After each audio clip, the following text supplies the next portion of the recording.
transaksi ijarah. Nah, sebelum saya mulai ke pembahasan materi, ada yang mau menjelaskan sekilas mengenai akuntansi transaksi ijarah itu seperti apa? Meskipun tidak sesuai dengan konteks kalian meresum, mungkin intinya saja akuntansi transaksi ijarah itu apa? Transaksi apa? Ada yang mau menjelaskan? Transaksi dalam kegiatan sewa menyewa. Baik, Mbak Alivia ya. Jadi transaksi akuntansi ijarah itu memang intinya yaitu transaksi sewa menyewa. Apa perbedaannya dengan akuntansi transaksi IMBT?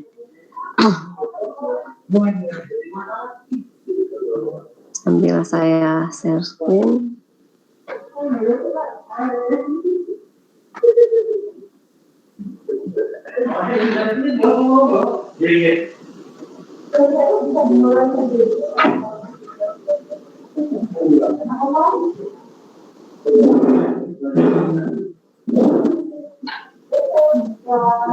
Apa perbedaannya dengan IMBT?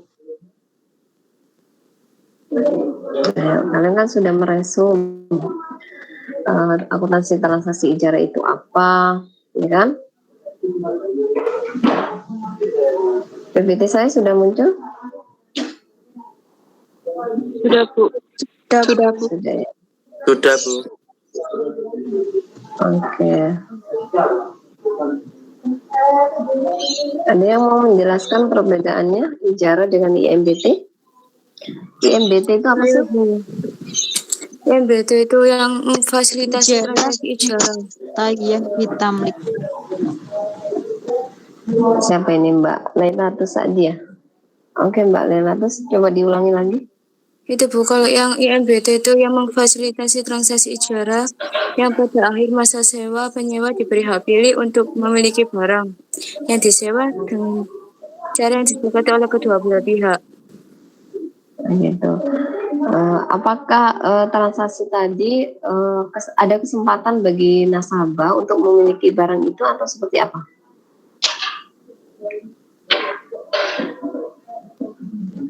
Awalnya akadnya memang sewa ya. Nah, terus yang membedakan antara ijarah dengan IMBT itu, jadi di akhirnya itu ada kepemilikan. Jadi yang awalnya akadnya sewa, nah setelah akad berakhir itu sudah disepakati bahwa barang ini menjadi milik nasabah misalnya gitu. Ini yang membedakan antara ijarah dengan IMBT, ijarah mutahiyah bitamlik gitu ya. Sekilas seperti itu. Baik, saya lanjutkan. Ada pertanyaan?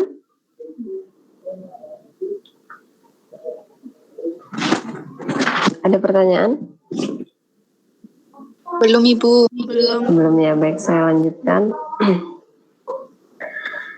Nah, kalian kan sudah sedikit banyak meresum intinya mengenai pengertian dan nanti lebih lanjut kita ke studi kasusnya ya. Nah, definisi dan penggunaannya di sini kita akan membahas mengenai akuntansi transaksi ijarah dan ijarah mutahiyah bitamlik, yaitu disingkat dengan IMBT.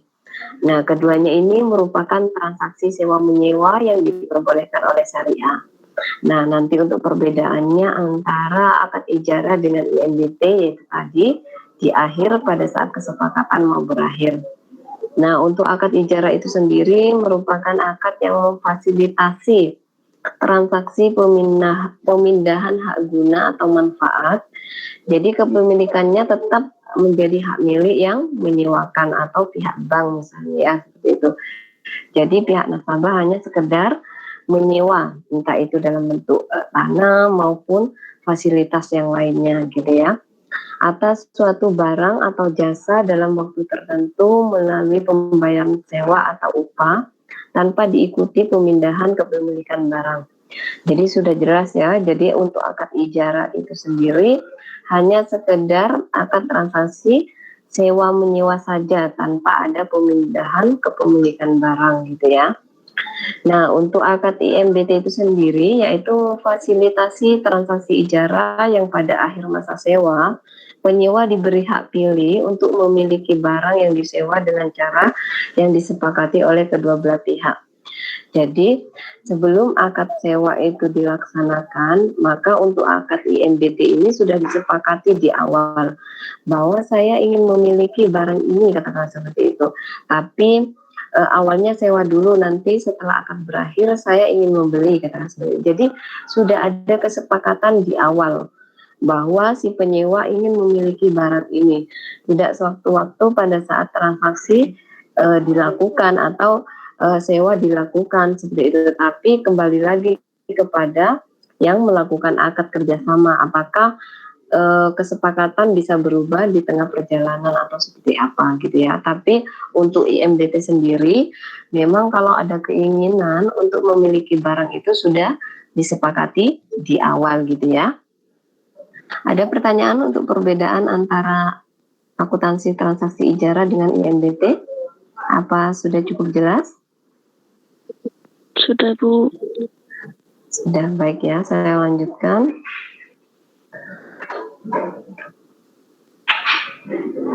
Nah, untuk keunggulan transaksi ijarah dengan IMDT dibandingkan transaksi lainnya bagi bank syariah. Nah, kita sedikit banyak kan sudah kemarin mengenai murabahah, mudharabah, terus salam dan sebagainya. Memang ada kelebihan dari masing-masing transaksi dari produk perbankan syariah ini. Nah, untuk keunggulannya ini jika dibandingkan dengan transaksi lain, dibandingkan dengan akad murabahah. Untuk akad murabahah itu akad apa? Kemarin sudah kita bahas murabahah. Ada yang masih ingat poinnya apa untuk transaksi murabahah itu apa? Paling tidak kalian mengingatnya itu poinnya saja. Nanti kan untuk masalah penjabarannya kan bisa mengikuti bahasa kalian. Penting apa? Oh, murabahah ini transaksi ini. Oh, ijarah itu transaksi sewa menyewa. Intinya kan untuk memudahkan kalian mengingat, gitu ya. Ada yang masih ingat untuk transaksi murabahah itu apa?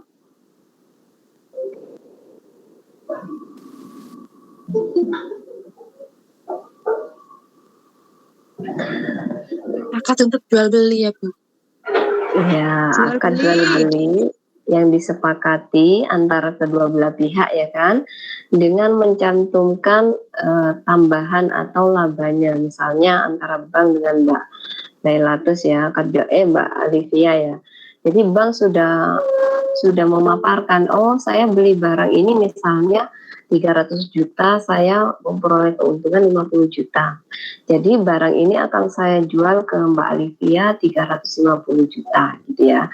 Jadi akad mudharabah ini akad jual beli yang labanya sudah disampaikan di awal transaksi gitu ya. Gitu ya yang lain ya. Jadi poin-poinnya saja sebagai pengingat biar kalian lebih mudah membedakan antara akad transaksi satu dengan yang lainnya gitu ya.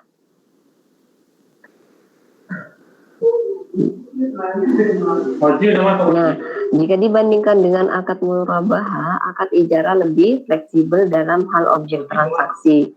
Karena apa? Barangnya itu sudah ada, ya kan? Yang mau disewa itu sudah ready, anggapannya kan? Itu mempermudah nasabah untuk segera memperoleh barang yang diinginkan. Nah, untuk keunggulan yang kedua, yaitu dibandingkan dengan investasi, akad ijarah mengandung resiko usaha yang lebih rendah. Kenapa demikian? Ada yang mau menanggapi? Nah, jika dibandingkan dengan investasi, akad ijarah mengandung resiko usaha yang lebih rendah. Kenapa? Analisa kalian kenapa demikian?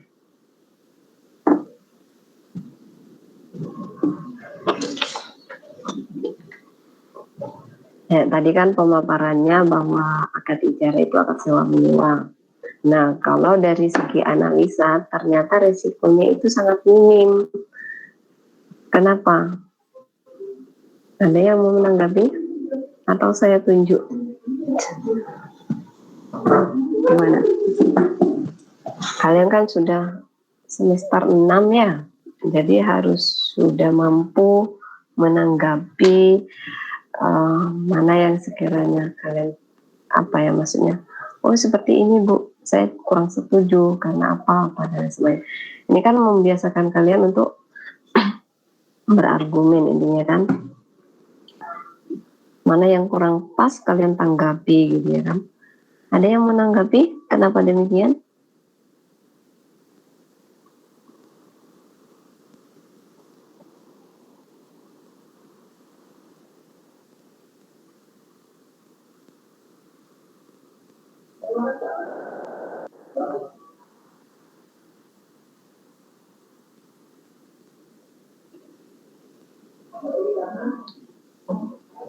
Apa saya tunjuk aja ya.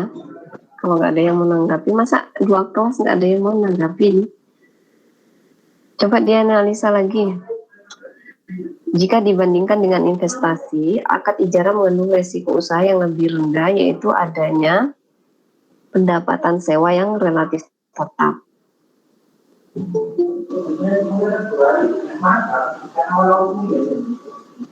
Gimana?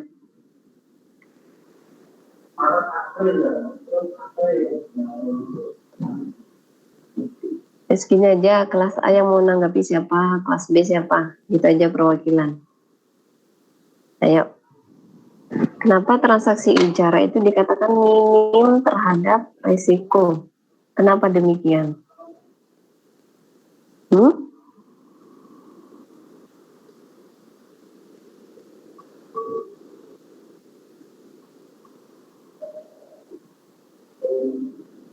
Halo, menghayati semua atau gimana nih?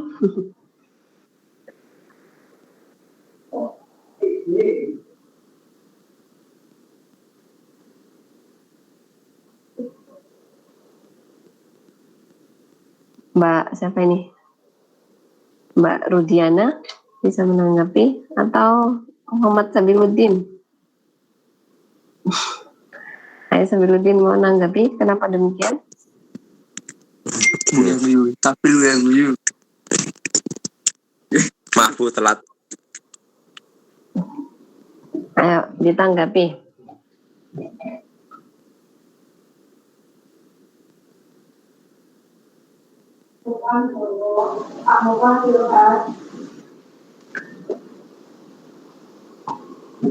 Ayo Sabiluddin, kenapa? Ini masih mencoba untuk memahami Bu. Karena sebelumnya tadi saya tidak di jalan, tapi baru masuk ini. Gitu. Jadi minggu depan yang telat harus menanggapi gitu ya. Saya nggak mau tahu. Kembalinya uang pokok. Gimana Mbak Rudiana? Keuntungan sewa dan kembalinya uang pokok.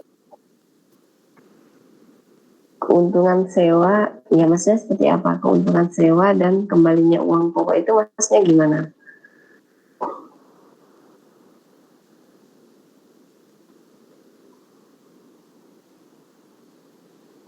Bisa diperjelas? Atau ada yang lain yang mau menanggapi?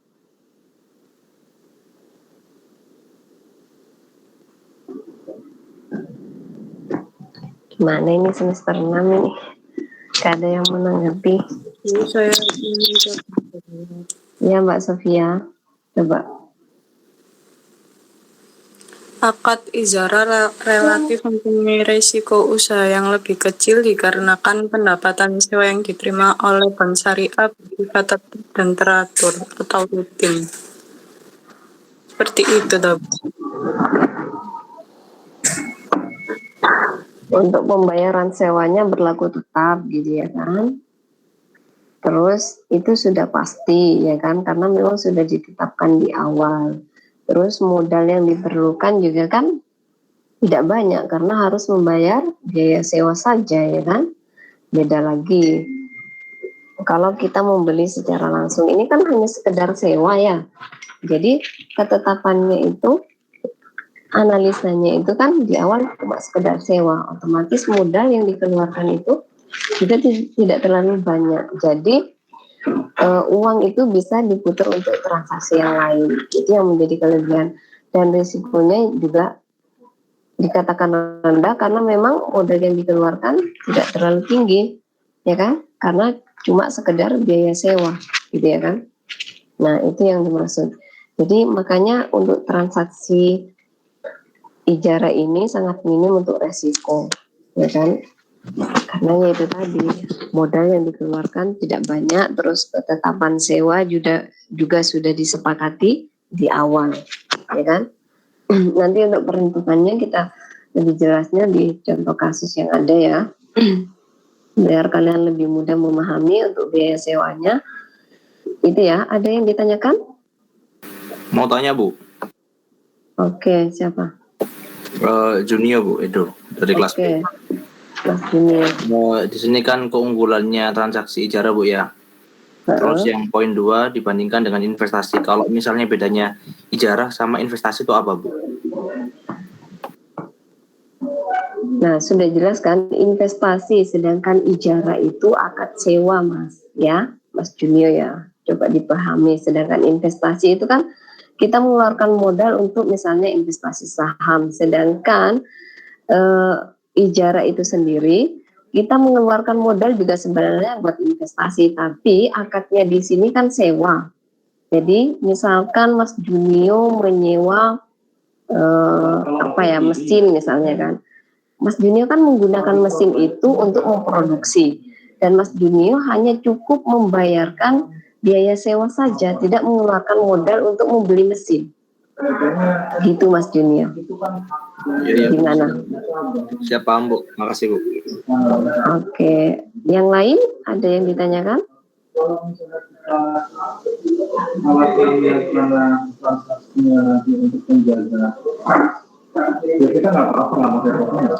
Ada yang bertanya lagi? Atau saya lanjutkan?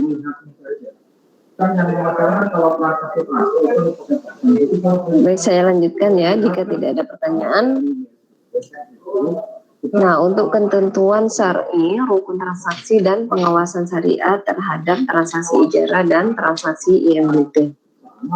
Jadi untuk ijarah mutakhir bitamlik kita biasakan disingkat dengan IMBT ya, mungkin karena terlalu panjang ya, biar kita lebih mudah mengingatnya juga. Yang penting kalian sudah paham. Yang pertama yaitu ketentuan syar'i tentang transaksi ijarah dan transaksi IMBT. Nah, berdasarkan terminologi, ijarah adalah pemindahan kepemilikan fasilitas dengan imbalan. Jadi sudah jelas ya, sewa. Jadi memang dipergunakan sebagai jasa dan kita harus membayar biaya sewa. Nah, penyewaan dalam sudut pandang Islam meliputi dua hal, yaitu yang pertama adalah penyewaan terhadap potensi atau sumber daya manusia, misalnya menyewa seseorang untuk membantu pekerjaan dalam waktu tertentu. Nah, ini kan sebagai jasa ya kan, kita menyewa orang, membayar orang untuk melakukan suatu pekerjaan. Nah, ini kan masuk dalam akad sewa juga. Yang kedua adalah penyewaan terhadap suatu fasilitas seperti penyewaan tempat tinggal, tanah garapan atau mobil angkutan. Nah, ini yang saya contohkan tadi, misalnya kita menyewa mobil buat produksi atau buat mengangkut apa. Ini kan masuk dalam kategori biaya sewanya.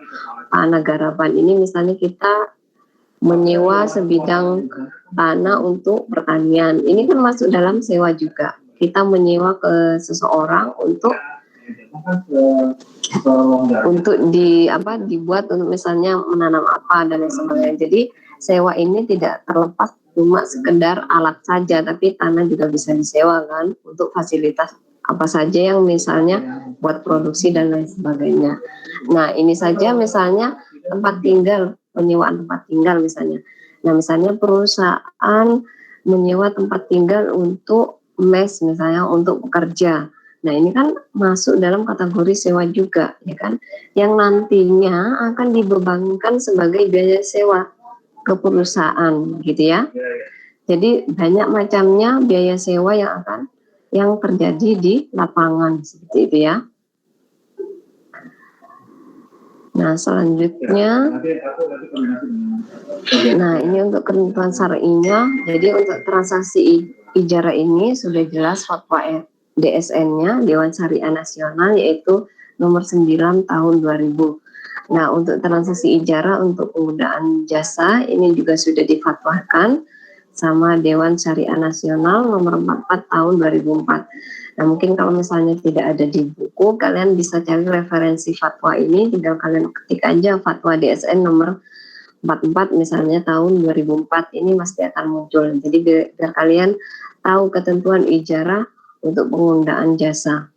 Nah, untuk yang terakhir ini adalah transaksi INBT. Untuk fatwanya ini fatwa DSN nomor 27 tahun 2000. Jadi intinya setiap transaksi yang ada di perbankan syariah itu harus difatwakan terlebih dahulu sebelum ditawarkan kepada nasabah. Itu yang perlu kalian ketahui. Jadi kalau misalkan suatu produk sudah ditawarkan di perbankan syariah, itu secara otomatis sudah ada fatwanya. Karena apa? Ini tugasnya Dewan Syariah Nasional untuk memfatwakan. Jadi MUI sebagai tonggak dari ketetapan yang sudah ditetapkan itu memberikan mandat kepada Dewan Syariah Nasional, gitu ya. Jadi setiap produk yang ditawarkan oleh perbankan syariah insya Allah sudah difatwakan. Nah, untuk rukun transaksi ijarah itu sendiri, yang pertama adalah transaktor, yaitu penyewa dan pemberi sewa. Jadi tidak akan terjadi suatu transaksi ijarah jika salah satu antara penyewa maupun memberi sewa misalnya tidak ada. Nah, otomatis kan tidak akan terjadi sewa, ya kan? Ini masuk dalam rukun transaksi ijarah yang pertama.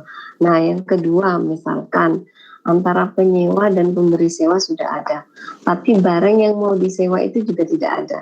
Nah, itu kan tidak akan terjadi transaksi ijarah juga, ya kan? Makanya objek ijarah yakni fasilitas dan uang sewa. Ini sudah pasti ya. Sudah ada fasilitas yang mau disewa, yang kedua uang sewa. Ini kan sudah pasti juga harus ada karena akad yang akan dilakukan adalah akad sewa. Jadi barang yang akan disewa dan uang sewanya juga harus ada, gitu ya. Nah, yang ketiga yaitu ijab dan kabul, menunjukkan serah terima baik berupa ucapan maupun perbuatan. Nah, semua transaksi yang ada di perbankan syariah pasti poin yang terakhir ini ijab dan kabul, tidak mungkin akan terjadi transaksi antara kedua belah pihak yaitu transaktor jika tidak ada ijab dan kabul. Jadi serah terima, saya akan menyewa barang ini, kata seperti itu. Ya, seperti itu ya. Misalnya Mbak Safana mau menyewa Mas Junio misalnya punya mobil, saya mau menyewa mobil untuk alat transportasi mengangkut barang jualan online saya atau dan sebagainya. Jadi sudah ada maksudnya ijab dan kabul, serah terima. Mas Junio menyerahkan mobil selaku barang yang akan disewa oleh Mbak Safana, seperti itu ya. Jadi jelas ya untuk rukun ijarah ini. Ada yang ditanyakan? Sebelum saya lanjutkan.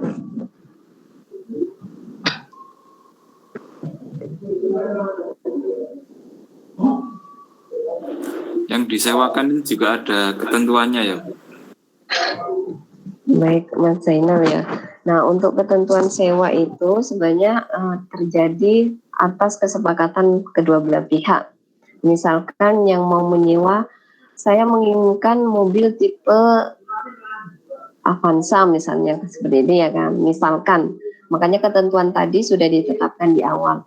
Nah, sedangkan Mas Junio adanya misalnya Agia, katakan seperti itu. Saya stoknya adanya Agia. Nah, kembali lagi, apakah Mbak Safana tetap menginginkan mobil Agia itu atau dia akan tetap kekeh dengan Avanza, katakan seperti itu ya. Misalkan ini contoh kasusnya. Nah, kalau misalkan sudah tidak ada kesepakatan, otomatis tidak akan terjadi transaksi ijarah, sewa menyewa. Karena Mbak Safana tetap menginginkan Avanza, misalnya seperti itu. Gitu ya Mas Dena, tetap kriteria barang yang akan disewa itu harus disepakati di awal dan sama-sama mengetahui. Ya kan? Takutnya nanti Mbak Safana menginginkan tetap Avanza, tapi Mas Junio mengirimnya Agia, katakan seperti itu. Otomatis kan tidak sesuai. Ya, gitu ya Mas Jainal. Jadi tetap ketentuan barang yang akan disewa, entah itu berupa tanah maupun barang, itu disepakati di awal sebelum akad sewa disepakati. Oke, baik Bu. Ya. Ada pertanyaan lain?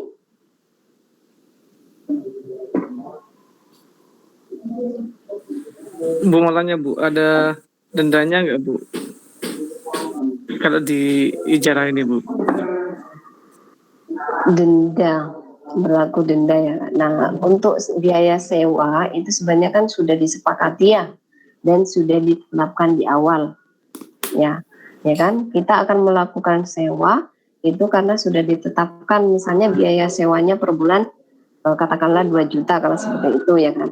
Nah, pada saat jatuh tempo, misalkan Mas Ananta tidak membayar biaya sewa katakanlah seperti itu. Nah, ketetapannya semua akad transaksi bagi yang menunda tanpa sepengetahuan misalnya. Nah, sepengetahuan itu maksudnya gimana? Misalnya Mas Ananta mengalami kerugian yang fatal dan tidak mampu membayar biaya sewa kata seperti itu. Nah, ini dianalisa dulu sama pihak bank. Oh, Mas Ananta ini karena memang tidak teledor ya, karena memang kondisi yang tidak memungkinkan. Kan pada saat pandemi itu ada yang kebijakan bank dikasih kemudahan 3 bulan untuk menunda pembayaran. Nah, kalau misalkan kondisinya benar-benar real di lapangan seperti itu, bisa saja ada penundaan. Tapi misalnya tidak ada masalah apapun, tapi Mas Ananta tidak membayar biaya sewa, nah tetap akan dikenakan denda. Sedangkan denda sendiri pada saat pertemuan keberapa itu ya, saya jelaskan Anda tidak masuk dalam pendapatan bank itu sendiri, nanti masuk ke pendapatan lain-lain yang diberikan kepada masuk ke dalam bantuan sosial dan lain sebagainya. Itu Mas Ananta, tetap berlaku denda jika si nasabah ini lalai, gitu ya. Iya Bu, terima kasih Bu. Oke, ada pertanyaan lain?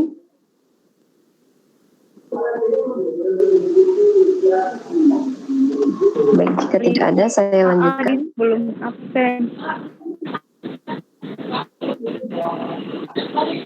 Nah, untuk rukun transaksi ijarah saya rasa sudah cukup jelas. Nah, ini penjelasannya untuk transaktor yang melakukan akad sewa.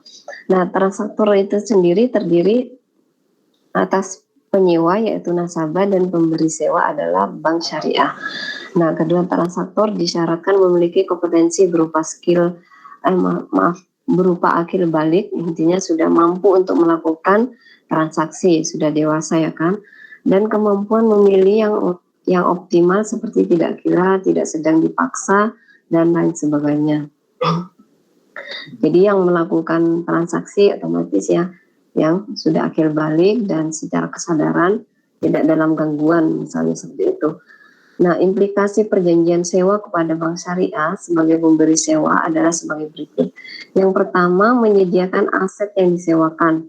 Nah, itu tadi yang ditanyakan Zainal, apakah ketentuan dari barang yang akan disewa itu sudah sesuai dengan permintaan dari nasabah, ya kan? Yang B yaitu menanggung biaya pemeliharaan aset. Jadi aset yang disewa nanti masuk dalam pemeliharaan si penyewa. Jadi misalnya ada masalah dengan barang yang disewa, itu masuk tanggung jawab si penyewa.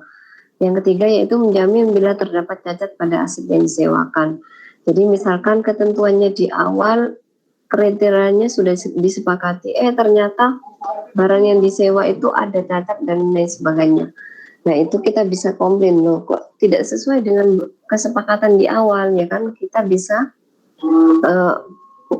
minta penjelasan, dan kita juga bisa, kalau seperti itu saya tidak jadi menyewa dan sebagainya. Nah, itu menjadi hak si penyewa jika barang yang disewa tidak sesuai dengan ketentuan yang disepakati di awal misalnya ya. Nah, selanjutnya ada kewajiban nasabah sebagai penyewa. Yang pertama, membayar sewa dan bertanggung jawab untuk menjaga keutuhan aset yang disewa serta menggunakan sesuai kontrak. Jadi sudah ada ketentuan yang sudah disepakati, ya kan?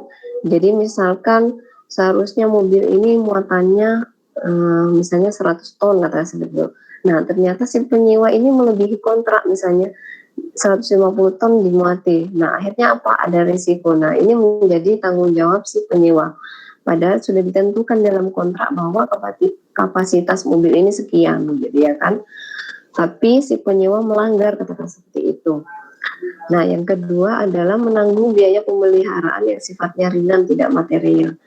Nah, maksudnya yang ringan ini tidak terlalu harus bongkar mesin dan lain sebagainya. Misalnya ada cacat lain karena efek kecelakaan dan lain sebagainya yang sekiranya itu tidak terlalu material. Yang ketiga yaitu jika aset yang disewa rusak bukan karena pelanggaran dari penggunaan yang dibolehkan, juga bukan karena kelalaian pihak penyewa dalam menjaganya, ia tidak bertanggung jawab atas kerusakan tersebut. Jadi ini sudah menjadi kewajiban jika barang itu memang rusak karena kelalaian tadi. Tapi kalau misalkan barang ini rusak karena memang kondisinya memang mobil ini sudah tidak layak pakai, sudah melebihi dari masa estimasi, misalnya lebih dari 5 tahun dan lain sebagainya. Nah, ini tidak masuk dalam tanggung jawab si penyewa, gitu ya. Jadi tetap antara si penyewa maupun yang memberi sewa sama-sama menganalisa kelayakan barang yang disewa, gitu ya. Baik, selanjutnya untuk objek ijarah. Nah, tadi untuk transaktor saya rasa sudah jelas. Ini untuk objek ijarahnya. Yang pertama adalah meliputi pembayaran sewa dan manfaat dari penggunaan aset itu sendiri. Adapun ketentuan objek ijarah, yang pertama objek ijarah manfaat dari penggunaan barang dan jasa. Jadi sudah jelas kita memanfaatkan barang karena akad transaksinya adalah akad sewa. Yang kedua yaitu manfaat barang harus bisa dinilai dan dapat dilaksanakan dalam kontrak. Jadi estimasi barang itu misalnya, oh ini masa sewanya berapa tahun dan sebagainya, itu sudah ditetapkan di awal. Yang ketiga fasilitasnya mubah, diperbolehkan, jangan sampai kita menyewa barang yang tidak diperbolehkan dalam syariat Islam. Misalnya gitu ya kan. Misalkan kita menyewa lahan tanah untuk menanam ganja, katakan seperti itu. Nah, itu sudah jelas ya, tidak diperbolehkan dalam syariat Islam. Misalnya pada saat kontrak katakanlah mau ditanami pertanian, ternyata pada saat berjalan ditanam yang tidak sesuai dengan syariat Islam. Nah, ini bisa sudah jelas melanggar hukum, sudah pasti, dan sesuai kontrak juga tidak diperbolehkan, gitu ya. Cukup jelas ya untuk contohnya. Nah, yang keempat adalah kesanggupan memenuhi manfaat harus nyata dan sesuai syariah. Nah, yang tadi yang saya jelaskan, mau disewa buat apa, ini juga jelas manfaatnya buat apa dan sesuai dengan syariah. Tidak boleh melanggar. Yang kelima yaitu manfaat harus dikenali secara spesifik sedemikian rupa untuk menghilangkan ketidaktahuan yang akan mengakibatkan sengketa. Nah, ini tadi ketika pada saat transaksi sudah jelas mau ditanami apa, sedangkan berjalannya waktu ternyata tidak sesuai. Akhirnya apa? Mengakibatkan sengketa hukum akhirnya kan, otomatis penyewa akan dilaporkan kan, akhirnya akan dipidana dan lain sebagainya. Akhirnya yang dirugikan siapa? Yang sama-sama dirugikan. Akhirnya pihak bank pun kena imbasnya seperti itu ya kan. Nah, untuk yang keenam, ini spesifikasi manfaat harus dinyatakan dengan jelas termasuk jangka waktunya. Yang pasti sudah jelas ya masa sewanya, kapan berakhir dan semuanya itu sudah dijelaskan di awal. Nah, untuk sewa adalah sesuatu yang dijanjikan dan dibayar kepada lembaga keuangan syariah sebagai pembayaran manfaat. Karena memang akadnya sewa, makanya manfaat yang akan kita sewa entah itu baik berupa barang maupun jasa. Maaf. Yang kedelapan yaitu ketentuan dalam menentukan sewa dapat diwujudkan dalam ukuran waktu, tempat, dan jarak. Nah, untuk penentuan biaya sewa itu biasanya kan tergantung misalnya ukuran, waktunya berapa lama, sedangkan tempat dan jaraknya. Misalkan antara tempat yang di pusat kota dengan mereka yang menyewa tanah di pedesaan, itu kan secara akses juga akan berbeda, makanya biaya sewa pun akan berbeda gitu ya. Kalian bisa membedakan. Misalnya kita di tengah kota sewa ruko kata sudah, otomatis kan harganya sangat fantastis ya, agak mahal. Beda dengan yang terlalu dalam misalnya seperti itu. Nah, itu yang membedakan. Untuk objek ijarahnya ada yang ditanyakan atau ada yang kurang jelas?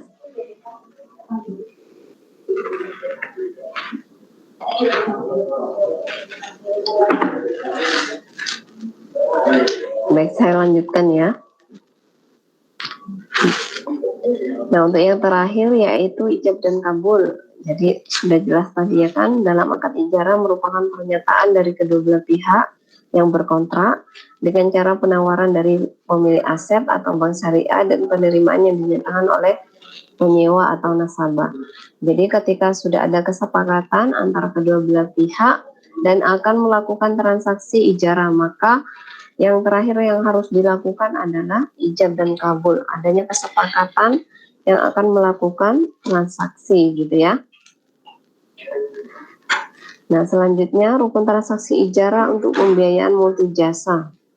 Nah, untuk pembiayaan multi jasa dengan skema ijarah ini adalah pembiayaan yang diberikan oleh lembaga keuangan syariah atau LKS kepada nasabah dalam memperoleh manfaat atas suatu jasa dengan menggunakan akad ijarah, yaitu pembiayaan multi jasa hukumnya boleh atau jaiz dengan menggunakan akad ijarah atau kafalah.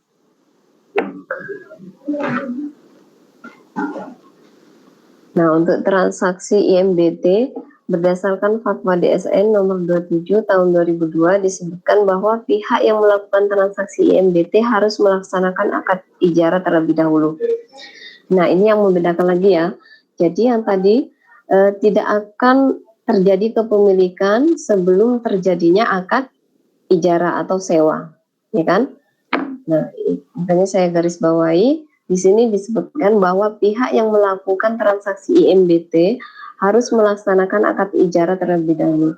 Jadi harus ada akad sewa menyewa dulu, baru disepakati akad kepemilikan bahwa barang ini akan menjadi milik nasabah gitu ya.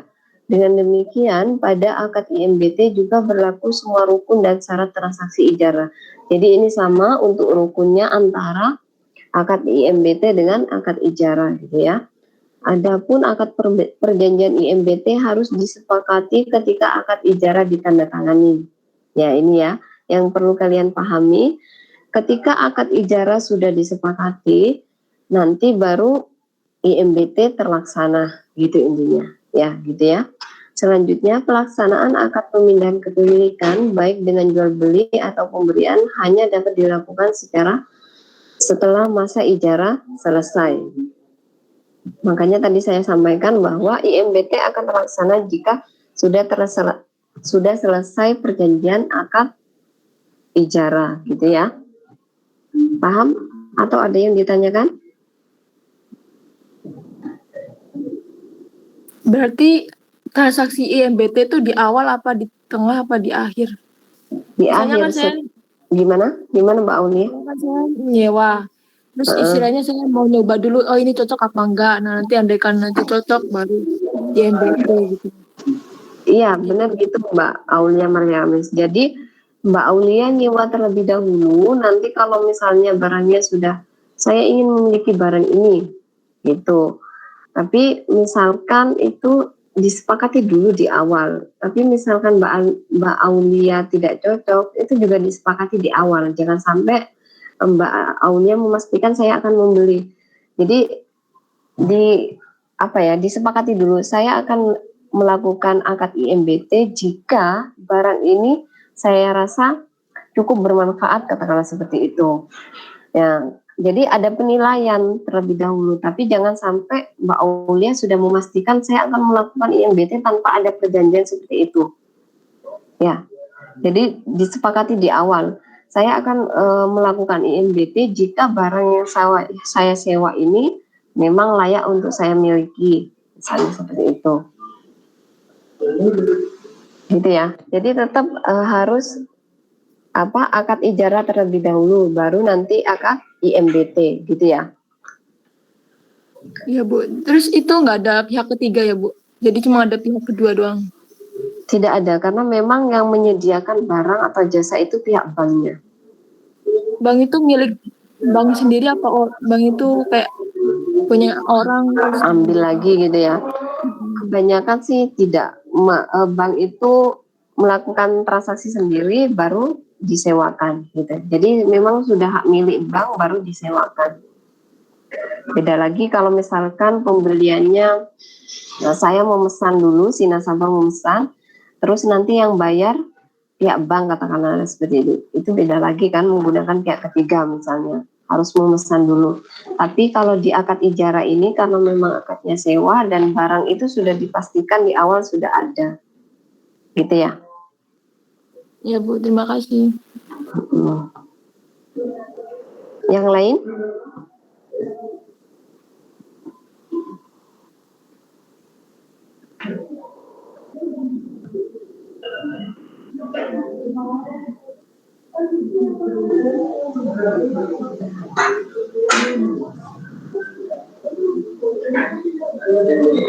Nah, ini selanjutnya sudah cukup jelas ya. Jadi pelaksanaan akad pemindahan kepemilikan baik dengan jual beli atau pemberian hanya dapat dilakukan setelah masa ijarah selesai.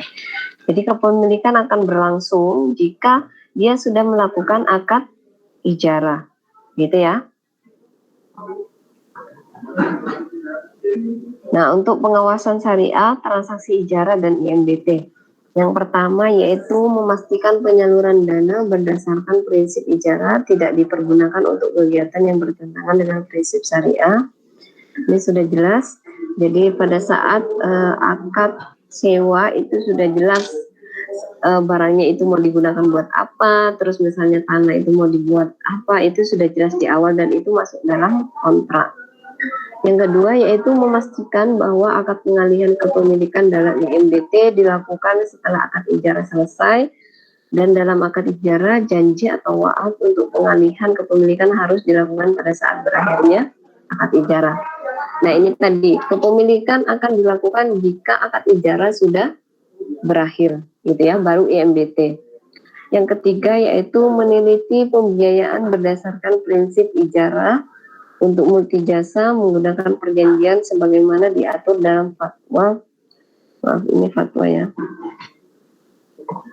Fatwa yang berlaku tentang multijasa dan ketentuan lainnya antara lain sesuai dengan ketentuan standar akad.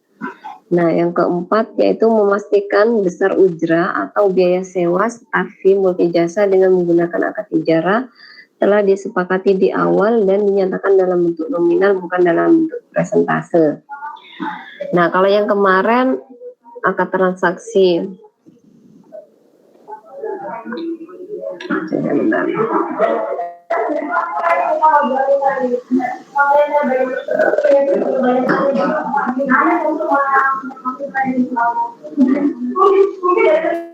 jadi untuk biaya sewa ini memang sudah disepakati di awal, nominalnya berapa jelas ya, bukan dalam bentuk persentase. Misalnya biaya sewanya 2 juta karena nah itu pasti di awal dan itu berlaku sampai masa sewa berakhir. Jadi tidak ada perubahan. Makanya resikonya sangat minim karena apa? Karena memang sudah ditetapkan di awal. Gitu ya kan? Itu menjadi kemudahan bagi penyewa karena apa? Tidak ada kenaikan. Kalau penurunan kan nggak mungkin ya. Tapi kalau misalnya kenaikan biaya sewa kan tidak mungkin terjadi karena sudah ditetapkan di awal akad. Nah, makanya dikatakan bahwa akad ijarah ini sangat minim resikonya karena sangat menguntungkan bagi penyewa. Ya, gitu ya.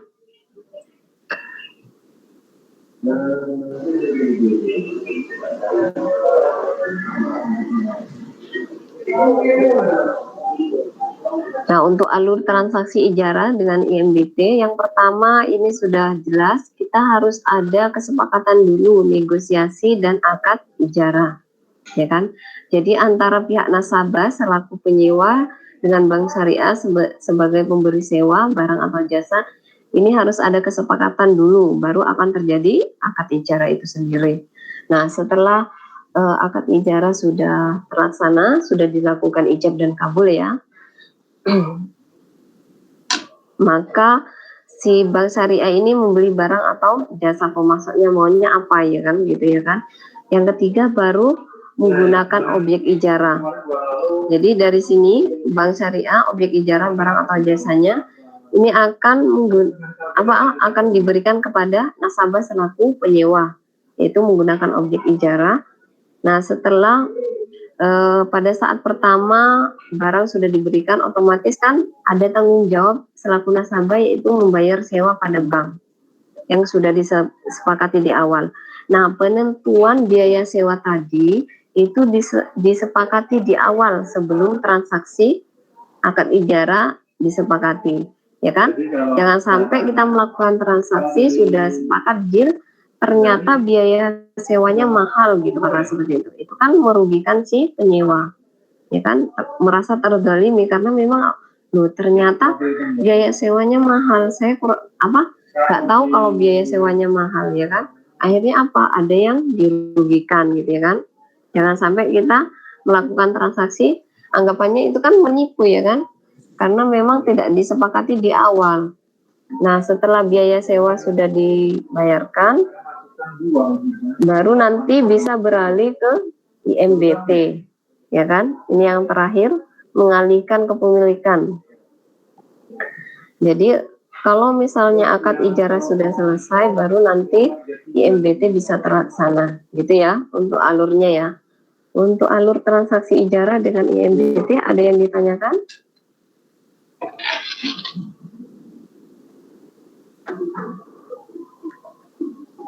Yang berharap sebetulnya kan di awal. Ada yang ditanyakan untuk alurnya? Belum.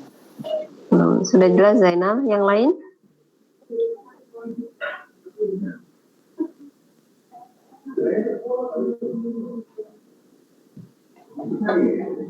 Yang lain sudah jelas ya? Saya anggap jelas ya, karena nggak ada yang bersuara. Iya, Bu. Oke, baru keluar Aprilia ya suaranya. Saya lanjutkan.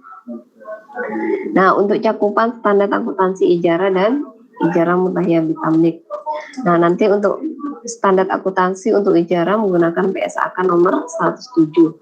Nah, untuk standar ini memuat tentang mekanisme transaksi dan ketentuan tentang pengakuan pengukuran transaksi dalam yang terdapat dalam skema ijarah dan IMBT. Ini ada beberapa standar yang masuk dalam PSAK 107, yaitu yang pertama adalah pengakuan dan pengukuran biaya perolehan. Ini masuk dalam biaya sewa dan lain-lain. Nanti ada biaya administrasi. Nah, yang kedua penyusutan, karena memang ini sewa. Yang ketiga adalah pendapatan. Yang keempat adalah beban. Yang kelima adalah pemindahan kepemilikan. IMBT akhirnya pada saat nanti akad transaksi sudah selesai, di sini juga akan sudah ditetapkan ke perpindahan kepemilikan barang. Gitu ya, jadi sudah diatur semua dalam PSAK 107 mengenai hal itu. Nah, selanjutnya, nah ini untuk teknis perhitungannya kalian sudah pelajari belum? Sambil meresum sudah dipelajari? Ada yang sudah mempelajari? Atau di resumnya ada perhitungan itu? Atau tidak ada, cuma materi aja? Cuman rumusnya aja, Bu. Nah, baik. Jadi karena memang untuk pertemuan ini sudah pertemuan berapa kita? Pertemuan ke-11 ya kalau nggak salah. 11 itu kan sudah UTS ya kan? Sudah sama UTS maksudnya. Ya. Jadi pertemuan 10 sama 11 ini materinya sama, yaitu akuntansi transaksi ijarah. Jadi pertemuan depan itu tetap ijarah kita yang bahas karena memang materinya banyak. Nah, harapan saya minggu depan saya akan membahas kasus. Jadi karena memang minggu depan kalian sudah tidak ini ya, gimana ya, enaknya biar kalian belajar gitu loh maksud saya. Jadi untuk contoh kasusnya ini kalian pelajari, mana yang tidak paham kita bahas minggu depan sekaligus mengerjakan contoh kasus, gitu ya. Gitu ya. Jadi karena memang minggu depan tidak ada resum, jadi karena materinya sama yaitu akuntansi transaksi ijarah, materinya aja ini kan hampir 1 jam kita sampaikan. Jadi harapan saya minggu depan saya akan membahas ini, contoh kasus ini. Nah, kalian harus mempelajari mana yang kurang paham, nanti kita bahas di minggu depan. Sekaligus contoh kasusnya. Gitu ya. Biar mempermudah kalian memahami. Karena memang akuntansi transaksi ijarah ini cukup banyak materinya. Gitu ya. Ini aja Contoh kasusnya itu Bu, seperti di buku ya Bu, mulai awal sampai akhir itu sama penjelasan iya, juga. Seperti di buku. Oke siap Bu. Gitu ya. Gitu ya. Jadi minggu depan harapan saya pada saat saya menjelaskan yang ini, kalian sudah bisa memahami, dan mana yang kurang paham kita bahas minggu depan, sekaligus kita latihan mengerjakan. Gitu ya, minggu depan. 25 tadi saya belum absen. Soalnya tadi saya masih di kereta. Ya nggak apa, tunggu bentar ya. Sinyalnya susah. Jadi minggu depan lebih baik saya gabung lagi gitu ya, biar kalian bisa bertukar pikiran mana yang kurang jelas, dan nggak satu-satu ya. Minggu depan kalian sepakati aja antara kelas A dan B bisanya hari apa dan jam berapa gitu ya. Nanti saya minta tolong PJMK Mbak Safana sama Mbak Nikita ya, koordinasi ya bisanya hari apa, biar kita bisa gabung gitu ya. Baik, untuk